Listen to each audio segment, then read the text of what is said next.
కూటమి ప్రభుత్వం ఏర్పడినప్పటి నుంచి ప్రశ్నించేటువంటి గొంతుల్ని అదిమేయాలని చెప్పి ఒక పెద్ద కుట్ర తెరలేపి దానికి ఈరోజు పరాకాష్ఠగా నెల్లూరు జిల్లాలో కాకాని గోవర్ధన్ రెడ్డిపై జరుగుతున్న వ్యవహారం అని చెప్పి సందర్భంగా తెలియజేస్తున్నాం. ముఖ్యంగా గత 9 నెలలుగా అనేక రకాలుగా వేధింపులు, వాటి మీద విచారణ, వీటి మీద విచారణలు అంటూ దాదాపుగా 14 విచారణలు చేపట్టారు. 14 విచారణల్లో ఏమీ చేయలేకపోయారు.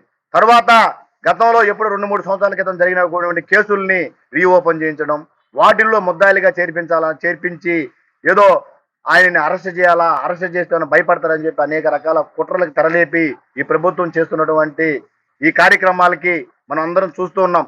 గత 10 రోజులుగా కాకాని గోవర్ధన్ రెడ్డి గారు ఇదే అరెస్ట్ అయిపోయాడు, రేపు అరెస్ట్ చేస్తున్నాం, ఈ రోజు అరెస్ట్ చేస్తున్నారు, ఈ రోజు పోలీసులు వస్తున్నారు అని చెప్పి రకరకాల డ్రామాలు చూసాం. ఈ డ్రామాలు ప్రెస్ వాళ్ళకి ఇన్ఫర్మేషన్ ఇచ్చేది వీళ్ళే, స్కోలింగ్ పెట్టించేది వీళ్ళే, తర్వాత మళ్ళా ఇదంతా హడావుడి సృష్టించడం, ఆ విధంగా భయపడేటువంటి వ్యక్తి కాకాని గోవర్ధన్ రెడ్డి కాదు. కాబట్టి గత 10 రోజులుగా నెల్లూరులోనే ఉన్నాడు, ఎక్కడికి వెళ్లకుండా నెల్లూరులో ప్రజలకు అందుబాటులో ఉంటూ, కార్యకర్తలకు అందుబాటులో ఉంటూ, ఉదయం నుంచి సాయంత్రం దాకా పార్టీ ఆఫీసులోనే ఉంటూ ఉన్న పరిస్థితులు చూసాం. అయితే ఆయన వ్యక్తిగత కార్యక్రమాలు, అలాగే కుటుంబ సభ్యులంతా హైదరాబాద్ లో ఉంటే నిన్న ఉగాది పండుగ పురస్కరించుకొని ఆయన కుటుంబ సభ్యుల దగ్గరికి నిన్న ఎర్లీ మార్నింగ్ వెళ్ళడం జరిగింది.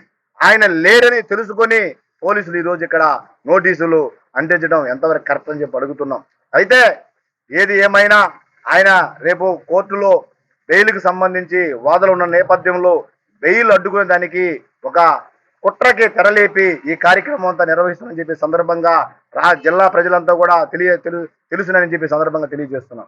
కాబట్టి ఇట్లాంటి ఎన్ని కుట్రలు చేసినా, ఎన్ని కుతంత్రాలకు పాల్పడ్డా కాకాని గోవర్ధన్ రెడ్డి అనేటువంటి వాడు ఇట్లాంటి కుతంత్రాలకి భయపడేటువంటి వ్యక్తి కాదు. ఏది ఏమైనా మాకు న్యాయ వ్యవస్థ మీద నమ్మకం ఉంది, న్యాయ వ్యవస్థ మీద గౌరవం ఉంది. రేపు కోర్టులో మా నాయకుడికి ఊరట కలుగుతుందని చెప్పి మేము అందరం భావిస్తున్నాం.